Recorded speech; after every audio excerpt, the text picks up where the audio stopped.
Now, we all have surveys in our business about customer satisfaction. There's an excellent chance, based on our research, that the thing your customers care about most is nowhere to be found on the satisfaction survey. This gives us an opportunity for improvement. So remember, we're looking at customer desired outcomes, the things they care about most. We can think about service as helping others, and we might have consensus on that. That would be the good news. The bad news is that in practice, when we actually go to people in our own organizations and we ask them, what is a one-word definition for service?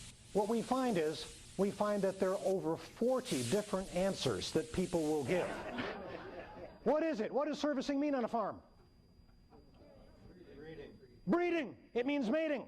Now, Tom, I can look at the gray hairs on your head, which exceed the ones on mine, and I know darn well that you just wanted to plead the fifth. You know something, Ardish? I think we need to have a button for Tom, because let me ask you this.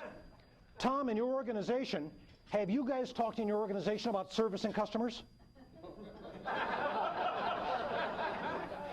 Is it possible, Tom, that your customers think that's exactly what's happening to them? Because if it is, please, no servicing of customers. Let's give Tom a nice round for sticking his neck out. We all have products, but we don't necessarily think about it that way. If you and your business provide answers, that's a product. If you think about how much of your day you spend producing answers, I'll bet you it's over 85% of your day. In fact, I'll bet you that over 85% of the day of all the professional, most highly paid people in the organization you have produce answers. And yet none of those answers are measured. None of the answers are quantified in terms of the cycle time to produce them. None of the answers are evaluated on quality. And we don't know whether the recipients of the answers get what they wanted. It's a huge area of opportunity that process does not address, but product does. So we want to figure out, what are the products? Well, it turns out there's an organization right here in town where what they did is they invited us in. They said, you know what, we have a strategic plan, and after being exposed to this, we're not quite sure that it's doing the thing we want it to do, and we're not sure we really have the best practices to understand what customers want, but we thought we did before we heard this stuff. Would you take a look at it? We said, sure.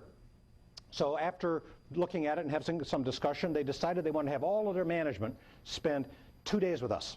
And during that 2 days, what we did was we revised the strategic plan with their whole management team. We looked at their key performance indicators, which they called a balanced scorecard. And we asked them to start asking 4 new questions. And when they started doing these things, they made these changes. In the first month, what happened is their 300 loans that would have been traditional for them to close in a week went to 700. When people are given loans, they don't necessarily use them.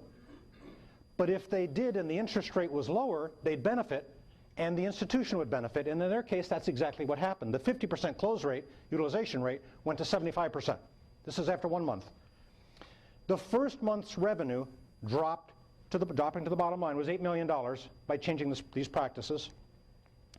And the customers saved in aggregate millions of dollars in interest over the next year as a result of these new practices. The CEO said, all our performance measures significantly improved during the 6 months after deployment.